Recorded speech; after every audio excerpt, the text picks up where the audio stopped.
Channel को subscribe करें और घंटे वाले बटन को सद्गुरु दबाएं। महाराज का प्रवचन महर्षि में ही सत्संग सुधा सागर से 5 किस्म की मुक्ति। प्यारे लोगों, हम लोग अभी जिस हालत में हैं यह बंद दशा में है। हम लोग शरीर और संसार में बंधे हुए हैं।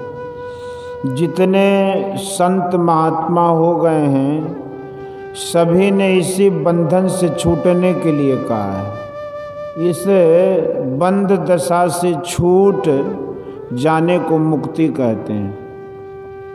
अपने यहाँ पुराणों और अध्यात्म ग्रंथों में मुक्ति के भिन्न भिन्न नाम कहे गए हैं। शालोक्य, सामीप्य, सारूप्य, सायुज्य और ब्रह्म निर्वाण, ये 5 किस्म की मुक्ति हैं। मुक्ति को उपनिषद में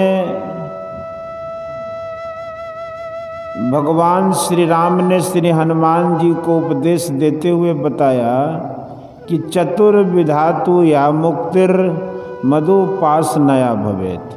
सालोक्य उपास्य देव के लोक की प्राप्ति, सामीप्य उपास्य देव की समीपता प्राप्त करनी, सारूप उस उपास्य देव के शरीर सदृश रूप प्राप्त करना, सायुज्य उपास्य देव के साथ युक्त होना अर्थात उपास्य देव के शरीर से भिन्न अपना दूसरा शरीर न रखना। इन 4 प्रकार की मुक्तियों का वर्णन हुआ। ये मेरी उपासना से होती है। इन 4 प्रकार की मुक्तियों में देह का रहना कहा गया है। सायुज्य मुक्ति में ऐसा है कि अपना स्थूल शरीर नहीं रहा, इष्ट की देह में रहा किंतु देह सहित रहा। ब्रह्म निर्वाण में इष्ट देव का रूप रंग नहीं रहता और भक्त का भी रूप रंग नहीं रहता। वहाँ कोई लोक नहीं, स्थान और समय नहीं, देश और काल से घिरा हुआ नहीं। उस दशा को जो प्राप्त करता है वह हुआ ब्रह्म निर्वाण। सकल दृश्य निज उदर मेली सोबई निद्रा तज जोगी, सोई हरिपद अनुभवई परम सुख अतिशय द्वैत वियोगी। शोक मोह भय हरस दिवस निश देश काल तह नाही, तुलसीदास यही दशाहीन संशय निर्मूल न जाहि। गोस्वामी तुलसीदास।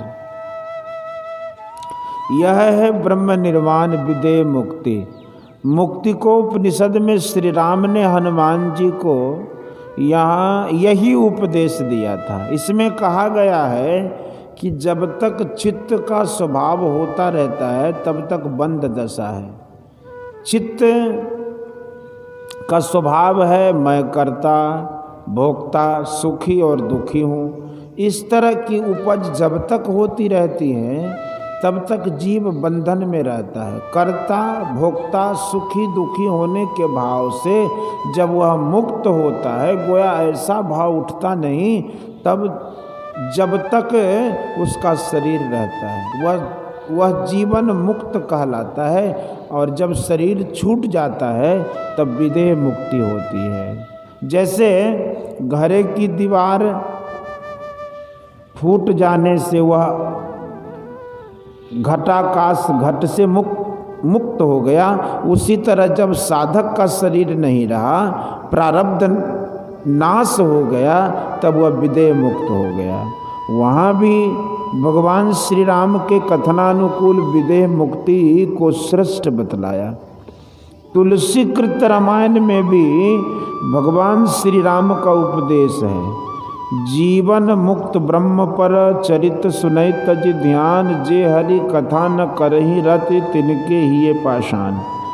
मुक्ति को उपनिषद में जिन 4 प्रकार की मुक्तियों का वर्णन हुआ उन मुक्तियों से विदेह मुक्ति नहीं होती है। ये 4 प्रकार की मुक्तियाँ शरीर छूटने पर मिलती हैं किंतु ब्रह्म निर्वाण या जीवन मुक्त ऐसा नहीं है। जीवन काल में जीवन मुक्त होता है और शरीर छूटने पर विदेह मुक्त होता है।